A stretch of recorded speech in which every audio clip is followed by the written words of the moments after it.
Alright, something very unusual is happening at Apple Inc. this year. For the longest time, Ultra has been this one-off, special badge they use occasionally. But now, it looks like Apple is about to go all in. Not one, not two, but four completely new Ultra devices dropping in the same cycle. And honestly, some of these feel like products people have been waiting years for. So let's start with the one that surprised me the most, the MacBook Ultra.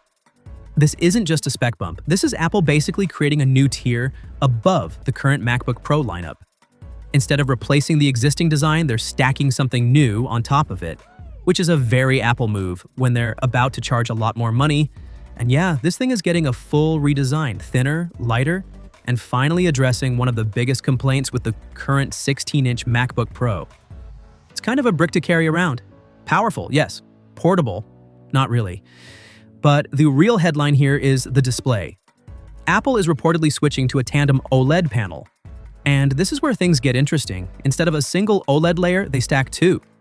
That means you still get that crazy brightness Apple is known for, but now with true OLED blacks, faster response times, and less risk of burn-in. So basically, no more blooming, no weird halos around bright objects, and 120 Hz that actually feels like 120 Hz. Now here's the part that feels almost illegal to say out loud, a touchscreen MacBook. Yep. After years of Apple saying no one wants touch on a laptop, they're apparently redesigning macOS to properly support it. If that actually happens, that's a pretty massive shift in how Macs are used. And on top of that, the notch might finally be replaced with something closer to the dynamic island, which just looks cleaner and way more modern. So why not just replace the MacBook Pro entirely?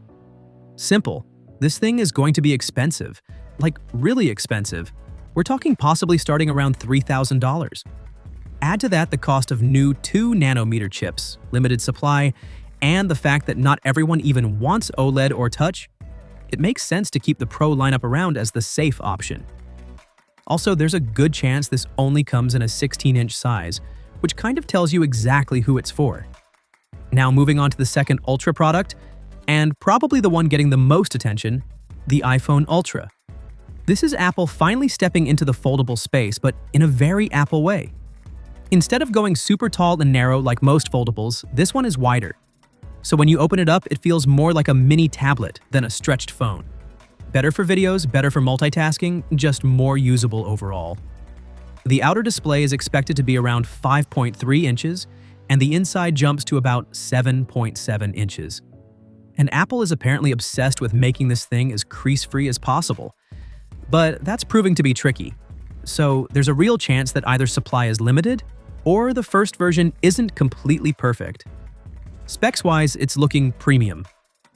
Titanium body, a couple of cameras on the back, cameras on both displays, and a new 2nm chip, likely the A20 Pro, which should be insanely efficient. But there are some trade-offs. No Face ID. Instead, it's rumored to use Touch ID. Also, no MagSafe, which is a bit of a weird omission. And then there's the price. Don't expect this to be anywhere near normal iPhone territory. This could easily start around $2,000, and even if it launches in September, actually getting one might take a while because of limited production. Now for something completely different, the AirPods Ultra. At first glance, it sounds like just a more expensive version of the AirPods Pro. But there's a twist here that could make these way more interesting than they sound. Apple is reportedly adding tiny infrared cameras into the earbuds. Yeah, cameras in your ears. The idea isn't for photos, obviously, it's for awareness. These AirPods could actually see your surroundings, enabling things like gesture controls in the air, but more importantly, turning them into a proper AI wearable. Paired with Apple's next-gen AI system, basically an upgraded Siri, these could answer questions about what's around you in real time.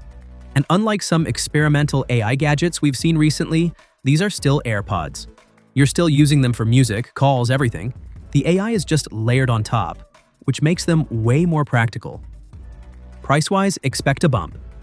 Possibly around $349 if Apple positions them clearly above the Pro lineup. And finally, the fourth Ultra product, the Apple Watch Ultra 4. This one is less dramatic, but still important. We're expecting improved health sensors, which is always Apple's main focus with the watch. Better tracking, potentially new health features, the usual but meaningful upgrades. There are also rumors of some design tweaks, though nothing major confirmed yet. One thing that could finally show up is a magnetic band system Apple has been experimenting with for a while. Touch ID might also make an appearance somewhere on the watch, which would be interesting. And internally, a new S12 chip should bring better performance and efficiency. Price? Probably staying around the same as the current Ultra models. So yeah, 4 Ultra devices, all in 1 year. If even half of this actually happens, this could be one of Apple's biggest product shifts in a long time. Not just iterative upgrades, but genuinely new directions. The real question is, which of these actually makes sense for you? Because some of them feel like nice to have, and others feel like Apple testing the future in real time. Either way, it's going to be a very interesting year to watch.